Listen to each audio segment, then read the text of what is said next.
Hola, ¿cómo están? Soy Daniel Pacheco, editor de La Silla Vacía. Hoy vamos a hablar de una gran coalición de centroderecha que se está cocinando y sobre la cual estuvo averiguando Ever Mejía, que cubre la política de los partidos tradicionales para las elecciones 26 desde el Caribe colombiano, desde Barranquilla. ¿Qué más, Ever? ¿Cómo estás?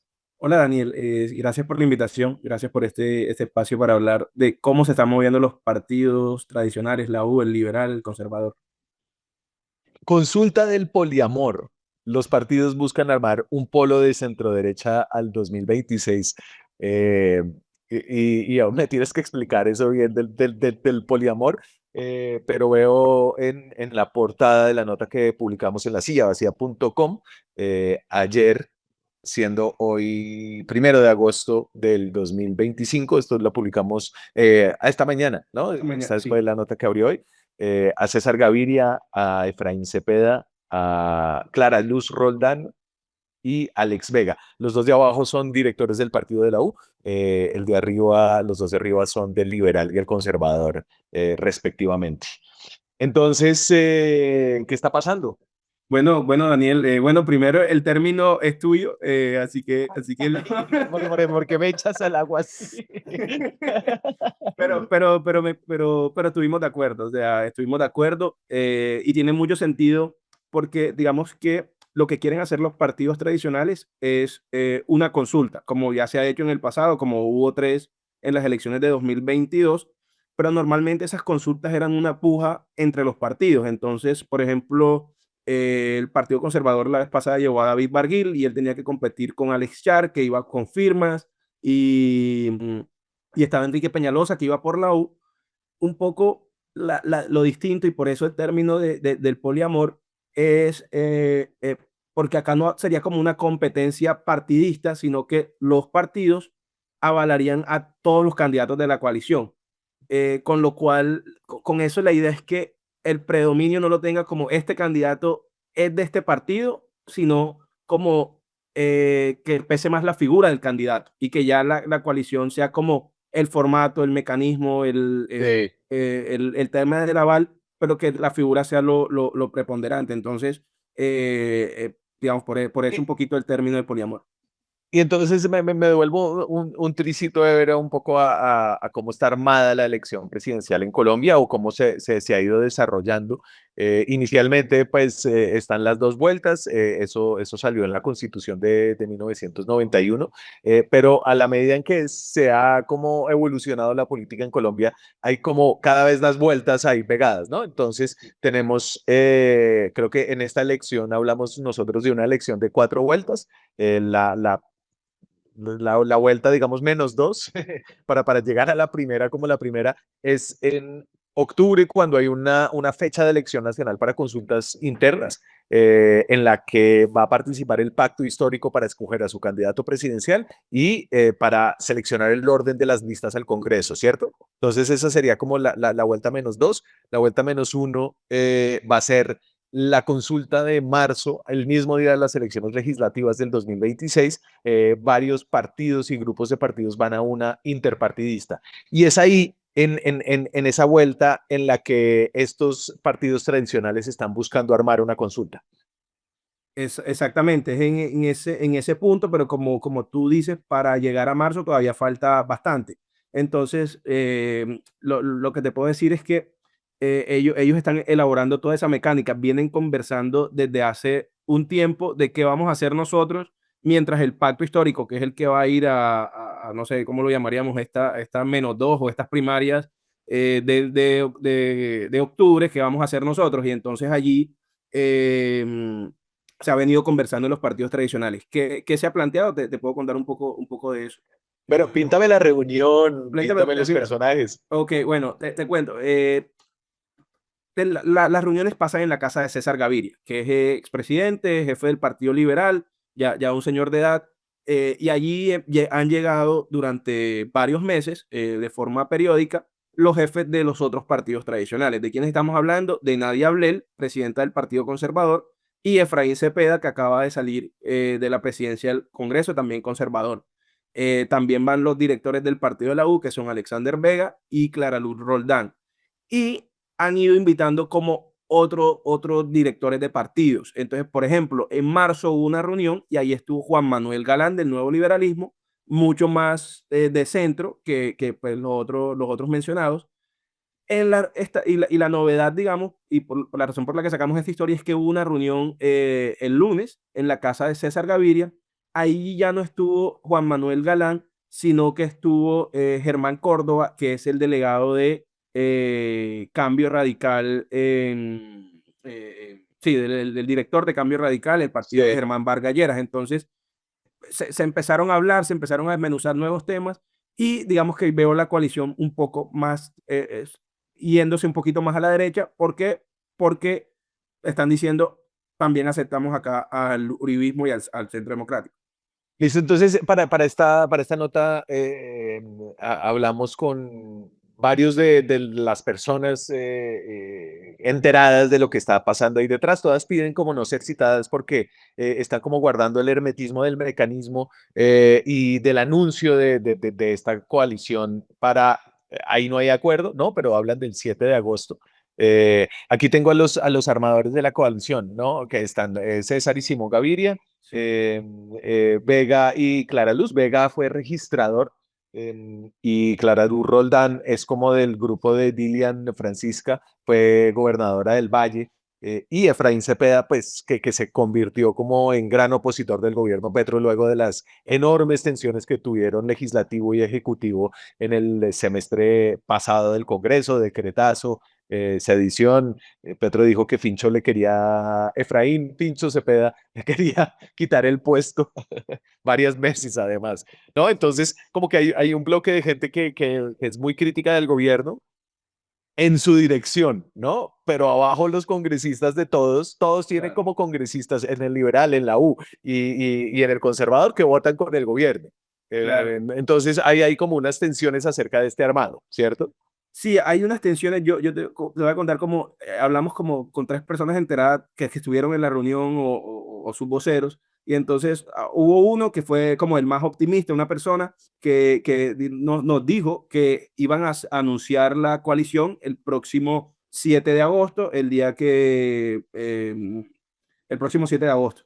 Em, Después hablamos con otra persona y también validó la propuesta, dijo que en eso estaban, pero fue un poco más matizado y dijo que algunos de los integrantes estaban pidiendo más tiempo, es decir, no la dio tan definida. Y ya hubo un Sí. tercero, que fue el portavoz de Cambio Radical, que dijo que ellos fueron a escuchar. Hay que decir que lo que nos dijeron es que Germán Córdoba viene participando de las reuniones, sin embargo, lo que dicen oficialmente es que ellos no hacen parte de ninguna coalición, de ningún acuerdo todavía. Entre paréntesis, digo que Germán Vargas sí ha hablado de la unidad para, para, para los críticos de Petro, es decir, que tienen que llegar Sí. ellos en el 2026. Claro, y ese, pero una unidad con unas personas que están en la centro derecha, que son críticos de Petro, pero que tampoco se quieren ir con, o al menos no es claro que la invitación esté planteada a Abelardo de la Espriella, Claro, al empresario este que quiere Balín para todo el mundo, y a potente. Vicky Dávila que dice que no quiere pues, entrar a una consulta interpartidista, ¿cierto? ¿No? Pues sí, sí, en un principio, digamos, ellos la describieron como esto es una consulta antipetrista, no uribista, pero tampoco antiuribista. Entonces, digamos, es mucho más crítica del gobierno Petro que crítica pues, acepta directamente al uribismo. Entonces, pues yo creo que esto apenas está empezando y hay que esperar para ver hacia dónde se va más esta coalición, qué tipo de candidatos terminan aterrizando. Sí. Pero en un principio, estos nombres de Abelardo y de Vicky no los están mencionando en estas conversaciones. Incluso ellos, Vicky en el caso de ella dice que quiere ir sola, entonces pues tampoco es que haya mucha posibilidad de acuerdo, por lo menos en esta etapa. Ever, entonces, ahí ahorita hablamos como de las fechas y del mecanismo. Solo quería como tocar el tema de que estos son los partidos tradicionales abriendo como el abanico que no abrieron hace 4 años, que era el equipo Colombia, que era cada partido llevaba a su candidato. Entonces, Cambio Radical fue con Alex Char, el conservador con Barguil, Pico fue con su Firmas, propio partido. confirmas. ¿Quién más estaba? Bargui, Peñalosa. ¿Dilian? No, No, Dilian al final no no, saltó. esos cuatro. Esos cuatro. Sí, Y todos tenían aval de partidos. El problema de los partidos en este ciclo, y te pongo como quiénes serían acá los posibles candidatos de los partidos, y creo que el problema habla por sí solo, es que los candidatos de los partidos pues no tienen, digamos que mucho realce en la opinión. Aquí estás viendo tú a Efraín Cepeda, que aparentemente quiere ser el candidato del Partido Conservador. Pipe Córdoba, que quiere ser el candidato del Liberal. sí, más cercano al Partido Liberal, sí. También está Mauricio Gómez Amín, un senador del Liberal que también tiene ganas, y Francisco Barbosa, que tiene muchas ganas, pero todos estos manes no marcan, al menos en las mediciones que hemos tenido, como que están ahí por debajo del 1% o ni siquiera marcan. Sí, de acuerdo, los partidos han tenido como, pues, como unas crisis de liderazgo fuertes, y un poquito por eso quieren que ser como ser como el avalador, el tener el mecanismo, pero que lleguen los independientes, precisamente por esas faltas de liderazgos internos. Claro, y entonces aquí te pongo a los independientes que podrían llegar. Esos son independientes de centro derecha, que algunos están, algunos no, recogiendo firmas. Recuerden que el aval del partido es importante en las elecciones porque le permite al candidato inscribirse. Si uno no tiene el aval de un partido, le toca recoger un poco de firmas, gastarse una cantidad de plata, y después mirar a ver si logra que se las avalen en la registraduría, ¿no? Entonces, lo que este cascarón del poliamor de los partidos le da a estos candidatos es como la posibilidad de seguir recogiendo sus firmas, pero si no llegan a tener las firmas, igual les darían el aval conjunto a todos. Ahí tengo a Enrique Peñalosa, Mauricio Cárdenas, Juan Daniel Oviedo, Daniel Palacios, David Luna y José Manuel Restrepo. Que no es que uno diga, uy, estos manes sí están arriba en las encuestas, pero pues tienen mucha más opinión. Algunos fueron como ya funcionarios públicos con más trayectoria y no tienen como ese, pues David Luna acaba de salir de Cambio, pero como que se desmarcaron de los partidos políticos, que se volvieron como ese gran lastre para las candidaturas de Germán Vargas Lleras en 2018 18, sí. y para Fico en 2022.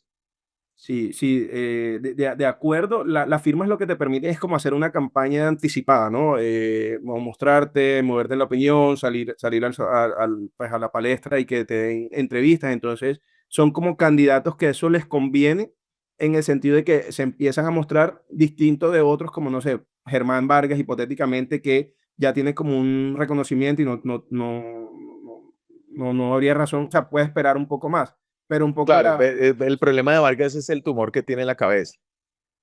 sí, digamos que ahí hay como mucha preocupación de pues, cuál va a ser su rol en la contienda presidencial por este tema de salud.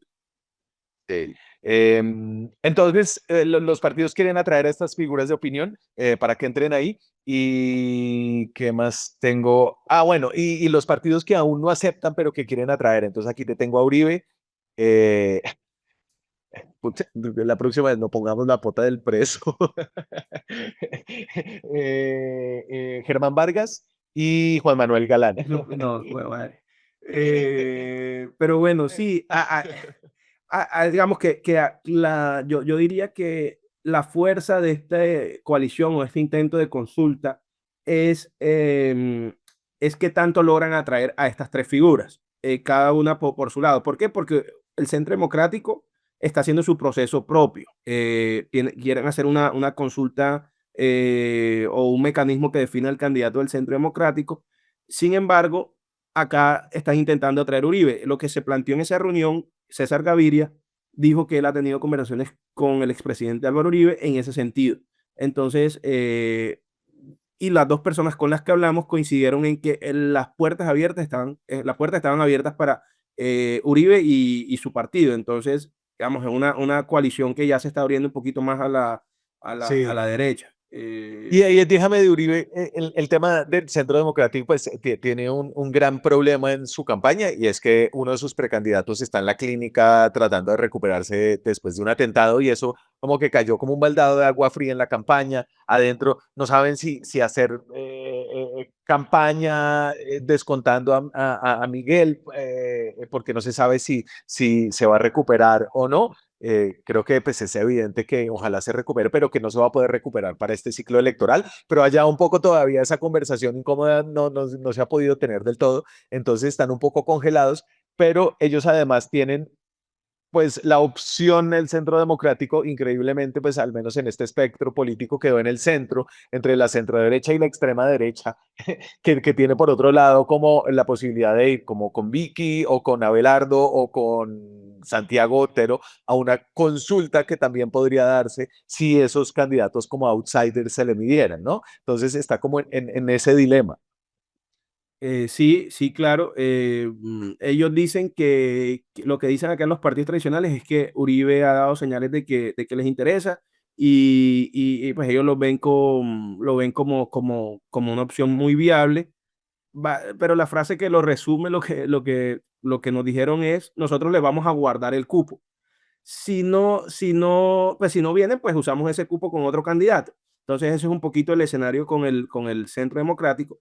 El otro actor es Germán Vargas Lleras. La Sí. presencia física de pues, el director del partido, Germán Córdoba, pues ya abre un camino, una posibilidad para que ese partido llegue y como sobre todo, como decíamos antes, Germán Vargas ha planteado dice que es necesario que vayan unidos. Entonces, Y aquí parece lo...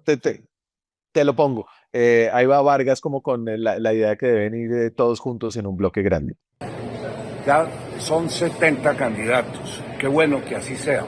Tener a todos estos dirigentes visibilizando los problemas del actual gobierno, denunciando lo que está ocurriendo. Lo importante es que en el segundo semestre se puedan ir poniendo de acuerdo para que lleguemos con un solo candidato a las elecciones del 2026. Y Germán Vargas Lleras, ¿qué participación va a tener? Yo por el momento animando el debate. Creo que esto se irá decantando y madurando. En su momento veremos qué aporte podemos hacer a consolidar la unión. Ahí va, ya terminó, ya terminó. Entonces, sí, Germán Vargas quiere como este gran bloque. Todavía no está cantado que entra o no. Creo que aquí todo falta por de verdad que todos digan que sí, ¿no? Pero ya hay muchos datos concretos de cómo sería el mecanismo, ¿no? Entonces tenemos lanzamiento probable 7 de agosto en una fecha patria, cuando el gobierno pues va a ser evaluado por ser como el fin de su tercer año de gobierno y el inicio como del último. Después de eso, Ever, la segunda etapa es la inscripción de los candidatos que traerían esta consulta. Y ahí hay una fecha estratégica que es 31 de octubre y es estratégica porque esa fecha de alguna forma hace que los que se metan a esta consulta no van a poder jugar en el Senado las cámaras, ¿no? Que es una forma como de depurar ese enorme pool de candidatos que hay. Claro, la fecha límite de inscripción sería hasta el 31 de octubre y a partir de ahí todos los que se inscriban empiezan a jugar el juego de las encuestas, que es, pues, la idea es que todos los que vayan a la consulta pasen del 3.5 del margen de errores de las encuestas. Ellos calculan que ahí se meterían entre 4 y 5 candidatos y entonces allí pues no sé, puede entrar un candidato de los exmandatarios regionales, pues el cupo que le tienen guardado al uribismo, si Cambio Radical se mueve, hay que ver a Fincho Cepeda. Entonces digamos que ahí las encuestas, que esto va a ser una decisión que tomen en diciembre, va a definir cuáles terminarán siendo los candidatos de esta consulta. Y ahí te agrego que la veda que pone esta nueva ley de encuestas, la mordaza que prohíbe como encuestas en una ley como sí, sí, que con pocas comparaciones en otro lado del mundo donde no se prohíben encuestas sino hasta la última semana, se levanta el 1 de noviembre y del 1 de noviembre a la primera semana de diciembre la inscripción de candidatos, o sea, las consultas tienen que anunciarse oficialmente hacia esa fecha, entonces tienen que hacer como la medición para cuáles están por encima del 3.5%, que fue la cifra que nos dieron, en una ponderada de todas las encuestas públicas y hay que ver si contratan algunas encuestas privadas y ahí ese corte del 3.5 le daría la entrada a los que puedan participar en marzo del 2026. Claro, y entonces eso quiere decir que en este tiempo ellos van a ir caminando un poquito a ciegas o los que puedan pagar las encuestas privadas. En diciembre, como que cuando se abra esa opción es que pues, vamos a ver qué hizo cada Claro. uno y entonces pues ahí va a ser pues, una sorpresa, puede ser interesante lo que veamos en ese panorama. Ah, bueno, y me quedan los exgobernadores. Aquí también hay otro grupo. Me quedó metido Puma. eh, Pumarejo, el exalcalde de Barranquilla, que ahora se fue a trabajar a portafolio. No sé, es raro. Candidato presidencial o director de un diario financiero. Eso tener muy claro uno que quiere en la vida. O volver a ser alcalde de Barranquilla. En fin, pero bueno, este es un grupo como de exalcaldes y exgobernadores que han estado también conversando juntos y la idea es que ellos van a decidir entre ellos como quién se lanza como la cara de regional que podría también tener un cupo en esta consulta, ¿cierto? Ahí está Juan Carlos Cárdenas, el señor de abajo es el exalcalde de Soacha, Juan Carlos Aldarriaga, Ardarriaga, sí. el de la esquina Juan Carlos derecha, Cárdenas, Cárdenas, Aníbal Gaviria, no. Aníbal Gaviria está, y está el del Meta, Zuluaga, Juan Guillermo Zuluaga. Guillermo Zuluaga. Claro, claro. Daniel, antes de eso, Juan Manuel Galán me gustaría, ya terminamos con Galán. Dale, no, dale a Galán, pero Galán lo veo muy enredado para entrar acá, ¿no? Sí, Galán, brevemente, pues él participó de las primeras reuniones en marzo, sin embargo, Sí. no asistió a esta, y ahí ya hay como unas dificultades para que él entre. ¿Por qué? Uno, porque hizo una alianza en las listas a Congreso con el partido de Sergio Fajardo, entonces sería como raro que él le dijera a sus electores, oigan, en Congreso voten por estos partidos, pero a presidencia, Sí, entonces voten por estos otros que representan cosas muy distintas, entonces sería como confuso. Y el segundo problema es que él ha dicho que una de sus líneas rojas para entrar a una coalición es el uribismo. Y si acá le están abriendo las puertas al sí, uribismo, señor. sería raro que termine entrando. Entonces, sí, Y entonces, déjame, cierro con la consulta del poliamor. Es poliamorosa la consulta porque todos los partidos avalan en conjunto a candidatos, no solamente de sus partidos, sino que le abren la puerta a independientes, mandatarios regionales. Ninguno va comprometido con un logo, pero todos pueden además juntarse con todos los congresistas. Es una consulta que busca cohesionar al bloque de centro derecha y atraer hasta el centro democrático y es una consulta que todavía se está cocinando, tiene mecanismo concreto, pero se tiene que anunciar para que sea una realidad. ¿Algo más ahí a ver, Corfico? sí, lo último que quería decir era que bueno, ellos están con una expectativa de, pues de cambiar o de tener un rol más protagónico que en el 2022. En todo caso, hay que decir que tienen dos conflictos, pues este lastre de la credibilidad que tienen los partidos tradicionales por un lado, y el otro, y Sí. no menos importante, es que las bancadas no le están caminando a sus jefes, sobre todo en partidos como la U o el Liberal, donde los jefes piden algo y las bancadas se mueven más a favor del gobierno. Entonces, me gustó una frase que en algún momento me dijo un congresista de la U sobre esas reuniones y me dijo, Alex Vega vaya a la casa de César Gaviria con sus votos imaginarios, porque él solo tiene el 10% del partido. Entonces, pues, Claro, ahí vemos como el conflicto y uno de los retos que van a tener los partidos claro. para Pero impulsar tiene una todo. cosa poderosa, tiene el poder del aval, ¿no? De Sí, entregar el aval. de acuerdo. Y aquí el aval, pues lo quiero repartir a todo el mundo. Ever Mejía cubre el camino de los partidos tradicionales al 2026, cubre también el Atlántico y la política del Caribe desde Barranquilla. Ever, un gusto verte y gracias por estar por acá. No, gracias a ustedes. Un saludo a todos. Si les gustan estos contenidos, péguense a nuestro canal de YouTube, suscríbanse, les dejo la nota de ver en la descripción de este video y activen la campanita. Nos vemos la próxima semana. Chao.